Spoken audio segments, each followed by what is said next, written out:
मंत्रिमंडल के मेरे सहयोगी श्री पीयूष गोयल जी, श्री सोम प्रकाश जी, श्रीमती अनुप्रिया पटेल जी, इंडस्ट्री और एक्सपोर्ट से जुड़े सभी साथी, अन्य महानुभाव, देवी और सज्जनों, नए भारत में सिटीजन सेंट्रिक गवर्नेंस के जिस सफर पर देश बीते 8 वर्षों से चल रहा है, आज उस दिशा में एक और महत्वपूर्ण कदम उठाया गया है। देश को आज नया और आधुनिक वाणिज्य भवन और साथ ही निर्यात पोर्टल,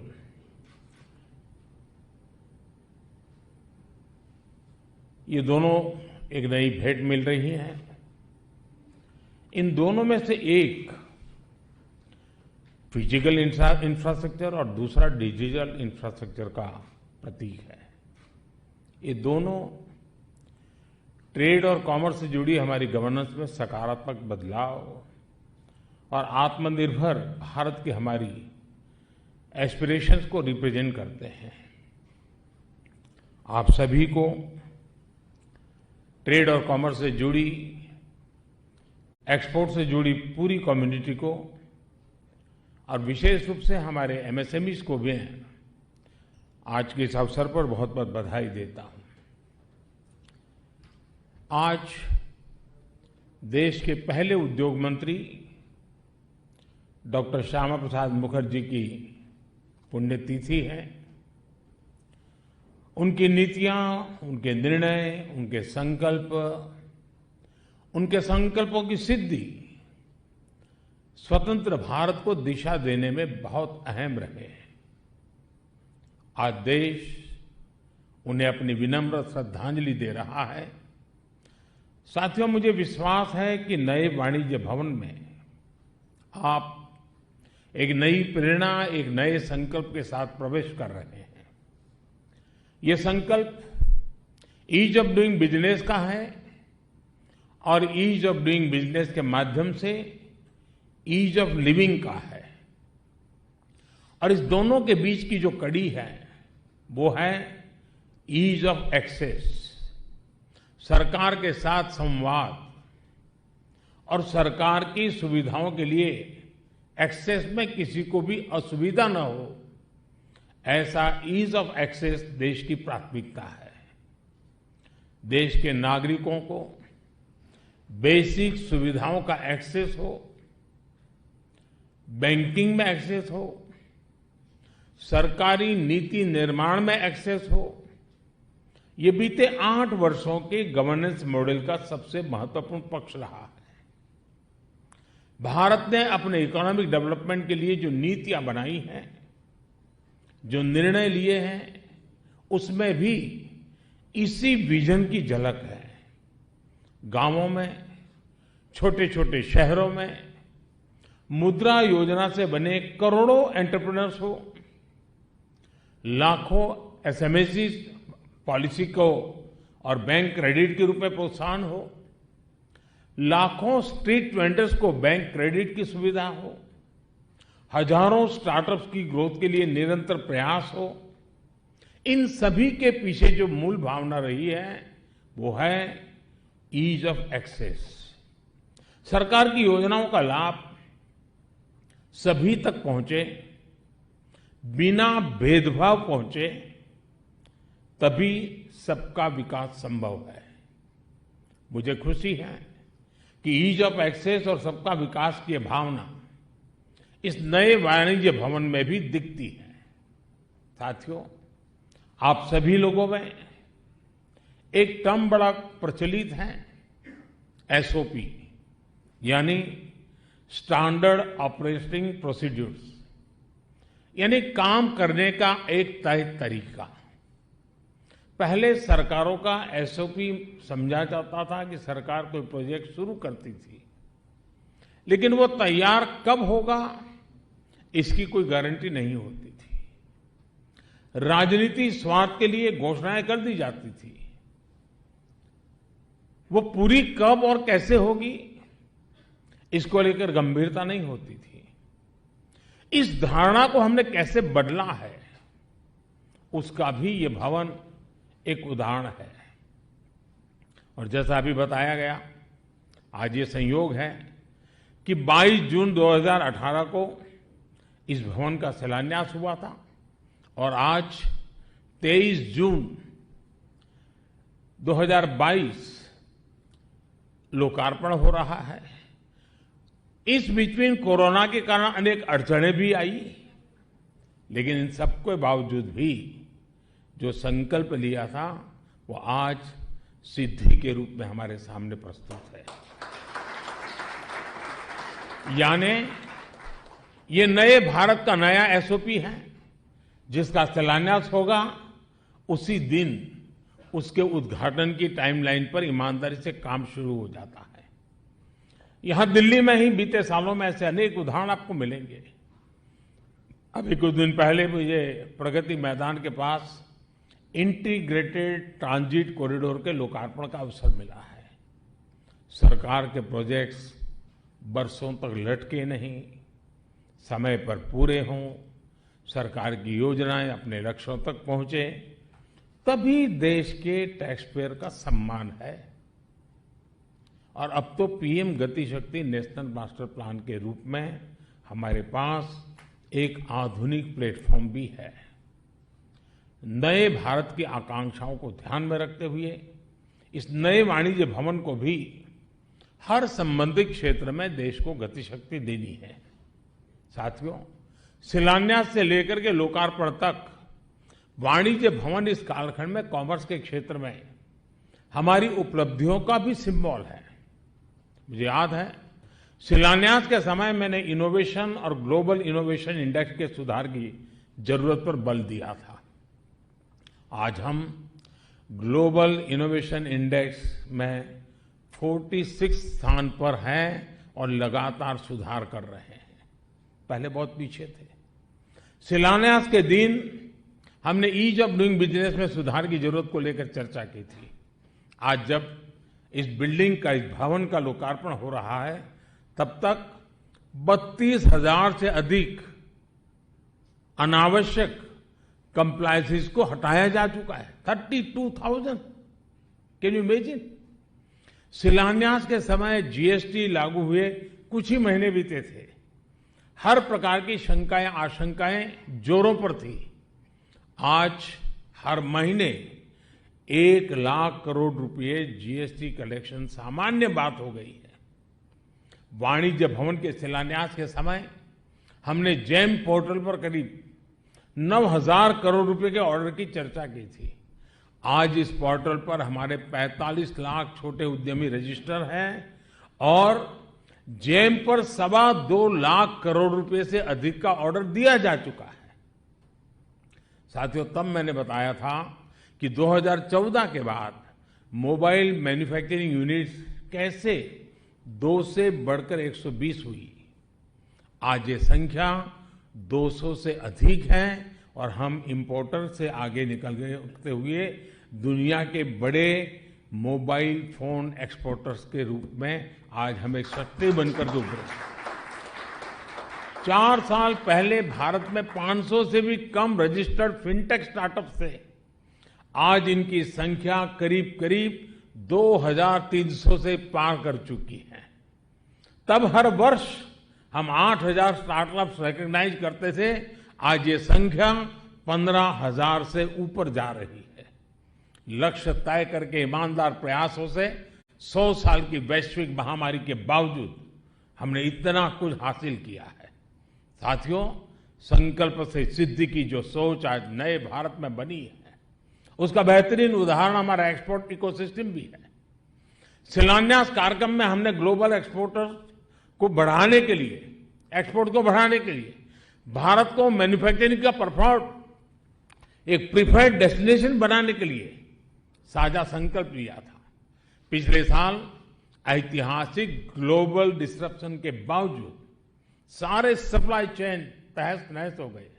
उसके बावजूद भारत ने $670 बिलियन यानी कि 50 लाख करोड़ रुपए का टोटल एक्सपोर्ट किया। आप भी जानते हैं ये आंकड़ा कितना अभूतपूर्व है। पिछले साल देश ने तय किया था कि हर चुनौती के बावजूद $400 बिलियन यानी 30 लाख डॉलर रुपए के मर्केंडाइज्ड एक्सपोर्ट का पड़ाव पार करना है, लेकिन हमने इसको भी पार करते हुए $418 बिलियन यानी 31 लाख करोड़ रुपए के एक्सपोर्ट का रिकॉर्ड बना दिया। साथियों, बीते सालों की इसी सफलता से उत्साहित होकर हमने अब एक्सपोर्ट के लक्ष्य भी बढ़ा दिए हैं। उनकी प्राप्ति के लिए अपने प्रयास भी दोगुने किए हैं। ये जो नए टारगेट्स हैं उन्हें प्राप्त करने के लिए सभी का कलेक्टिव एफर्ट्स बहुत आवश्यक है। यहां इंडस्ट्री, एक्सपोर्टर्स और एक्सपोर्ट प्रमोशन काउंसिल के सदस्य भी मौजूद हैं। मेरा आपसे भी आग्रह है कि आप अपने स्तर पर भी एक्सपोर्ट के शॉर्ट टर्म ही नहीं बल्कि लॉन्ग टर्म टारगेट सेट करें। टारगेट ही नहीं बल्कि वहां पहुंचने का रास्ता क्या हो, सरकार कैसे मदद कर सकती है, इस पर भी हम मिलकर के काम करें, ये बहुत आवश्यक है। साथियों, national import export yearly analysis of trade यानी निर्यात प्लेटफॉर्म इसी दिशा में उठाया गया एक कदम है। इसमें एक्सपोर्टर्स, सरकार के अलग अलग डिपार्टमेंट्स, राज्य सरकारें, सभी स्टेक होल्डर्स के लिए जरूरी रियल टाइम डेटा तक सभी की पहुंच होगी। इससे कई साइलोस को तोड़ने में मदद मिलेगी और जो हमारी इंडस्ट्री है, हमारे निर्यातक हैं, उनको जरूरी फैसले लेने में मदद मिलेगी। इस पोर्टल से दुनिया के 200 से अधिक देशों में निर्यात होने वाले 30 से अधिक कमोडिटी ग्रुप से जुड़ी जरूरी जानकारी आप सबको उपलब्ध होगी। इस पर आने वाले समय में जिलावार एक्सपोर्ट से जुड़ी जानकारियां भी मिलेगी और वन डिस्ट्रिक्ट वन प्रोडक्ट का जो मिशन मोड में काम हो रहा है वो अल्टीमेटली यहां भी जुड़ने वाला है। इससे जिलों को एक्सपोर्ट के अहम सेंटर बनाने के प्रयासों को भी बल मिलेगा। मुझे विश्वास है कि पोर्टल देश के राज्यों में एक्सपोर्ट के क्षेत्र में स्वस्थ स्पर्धा को प्रमोट करने में भी मदद करेगा। हम राज्यों के बीच में एक हेल्दी कंपटीशन चाहते हैं। कौन राज्य कितना ज्यादा एक्सपोर्ट करता है, कितने ज्यादा डेस्टिनेशन को कवर करता है, कितनी ज्यादा विविधताओं को एक्सपोर्ट करता है।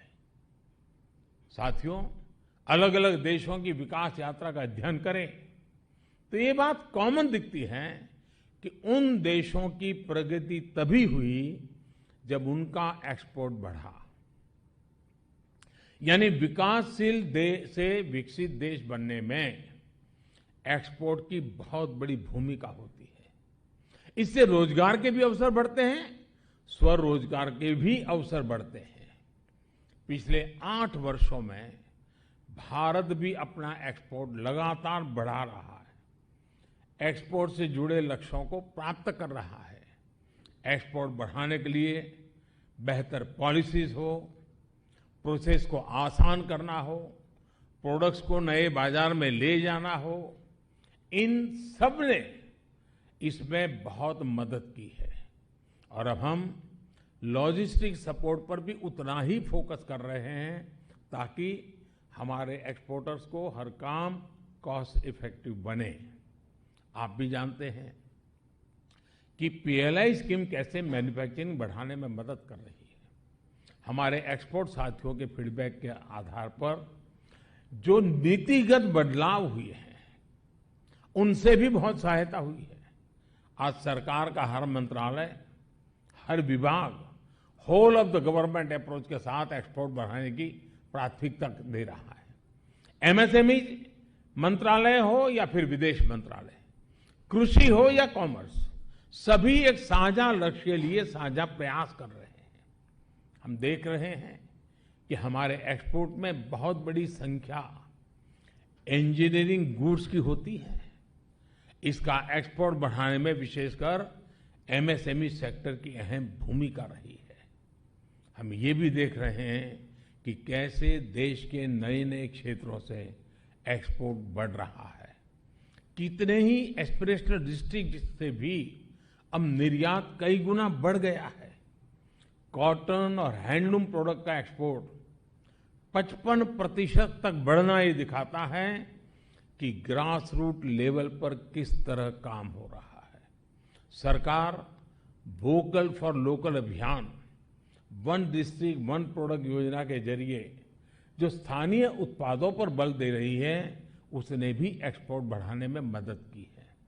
अब दुनिया के नए नए देशों में, नए नए डेस्टिनेशन में हमारे अनेक प्रोडक्ट्स पहली बार निर्यात किए जा रहे हैं। अब हमारा लोकल सही अर्थ में ग्लोबल बनने की दिशा में तेज गति से आगे बढ़ रहा है। अब देखिए, सीताभोग मिठाई और नारकेल नारू यानी नारियल और गुड़ से बने लड्डू का पहला कंसाइनमेंट बहरीन एक्सपोर्ट किया गया है। नागालैंड की फ्रेश किंग चिली लंदन के बाजार में जा रही है, तो असम के फ्रेश बर्मीज ग्रेप्स दुबई के लिए एक्सपोर्ट किए गए हैं। छत्तीसगढ़ के हमारे आदिवासी भाई बहनों की वन उपज महुआ फूलों के उत्पाद फ्रांस, तो कारगिल की खुमानी दुबई एक्सपोर्ट हुई है। अरबुआ, बेलाइस, बरमुडा, ग्रेनाडा और स्विट्जरलैंड जैसे नए बाजारों में हैंडलूम से जुड़े उत्पाद भेजे गए हैं। अपने किसानों, अपने बुनकरों, अपने पारंपरिक उत्पादों को एक्सपोर्ट इकोसिस्टम से जोड़ने के लिए हम मदद भी दे रहे हैं और जीआई टैगिंग पर भी बल दे रहे हैं। पिछले साल हमने यूएई और ऑस्ट्रेलिया के साथ ट्रेड डील्स को फाइनलाइज किया है। बाकी देशों के साथ भी बहुत प्रगति हुई है। विदेशों में जो हमारे डिप्लोमेटिक संस्थान हैं, उनकी भी मैं विशेष प्रशंसा करना चाहूंगा। बहुत ही चुनौतीपूर्ण माहौल को जिस प्रकार वो भारत के लिए अवसरों में बदलने का काम कर रहे हैं, हमारे सारे मिशंस इसके लिए अभिनंदन के अधिकारी हैं। उनके कार्य की सराहना जितनी करें उतनी कम है। साथियों, व्यापार के लिए, कारोबार के लिए नए बाजारों की पहचान करना और वहां की जरूरतों की पहचान कर उत्पादों का निर्माण करना, ये देश की प्रगति के लिए बहुत जरूरी है। अतीत में हमारे व्यापारियों ने दिखाया है कि म्यूचुअल पार्टनरशिप और ट्रस्ट आधारित व्यापार कैसे फल फूल सकता है। वैल्यू और सप्लाई चेन की इस सीख को हमें आजादी के अमृत काल में सशक्त करना है। ऐसी ही वैल्यूज के आधार पर हमने यूएई और ऑस्ट्रेलिया के साथ ट्रेड डील्स को पूरा किया है। अनेक देशों और क्षेत्रों के साथ भी तेजी से हम ऐसी डील्स की तरफ आगे बढ़ रहे हैं। साथियों, बीते 8 वर्ष में देश की उपलब्धियां हर भारतीय को गर्व से भर देती है। इसी भावना से काम करते हुए आजादी के इस अमृत काल में आने वाले 25 साल के लिए हमने जो संकल्प लिए हैं, हमें उनके लिए काम करना है। आज नया भवन भी बन गया, नया पोर्टल भी लॉन्च हो गया, लेकिन यहां हमारी जिम्मेदारी खत्म नहीं हुई है। एक प्रकार से नए संकल्पों के साथ, नई ऊर्जा के साथ, नए अचीवमेंट के लिए तेज गति से चलने का काम आरंभ हो रहा है। मैं हर डिपार्टमेंट से भी आग्रह करूंगा कि अभी तक जो पोर्टल और जो प्लेटफॉर्म्स हमने बनाए हैं, उनकी परफॉर्मेंस का समय समय पर आकलन होना चाहिए। जिन लक्ष्यों के साथ हमने ये टूल्स विकसित किए हैं, वो कितने पूरे हो पा रहे हैं और अगर कहीं समस्या है तो उसका समाधान हो, इसके लिए प्रयास होना चाहिए। मेरा इंडस्ट्री के साथियों से, निर्यातकों से भी आग्रह है कि आप खुल करके अपनी बात सरकार के सामने रखें, इनोवेटिव सुझाव लेकर के आए, सॉल्यूशंस लेकर के आए। हम मिलकर के समाधान खोजना चाहते हैं। आप निर्यातक पोर्टल पर जाएं और बताएं कि इसमें क्या जोड़ा जा सकता है, क्या हटाया जा सकता है। जिला स्तर पर निर्यात को बढ़ाने के लिए क्या प्रावधान किए जा सकते हैं। हमें डिस्ट्रिक्ट लेवल पर हेल्दी कंपटीशन एक्सपोर्ट की दुनिया में लानी है। हमारे मैन्युफैक्चरर के बीच में भी zero defect, zero effect on the world class packaging, ये कंपटीशन हमको लानी है। मैं चाहूंगा कि सबके इनपुट से, सभी के सुझावों से, यानी सबका प्रयास से ही हम अपने विराट संकल्पों को सिद्ध कर सकते हैं। एक बार फिर आप सभी को नए भवन की बधाई और इस शुभ कार्य में मुझे शरीक होने के लिए निमंत्रित किया, इसके लिए भी मैं विभाग का बहुत बहुत आभारी हूं। बहुत बहुत धन्यवाद, बहुत बहुत शुभकामनाएं।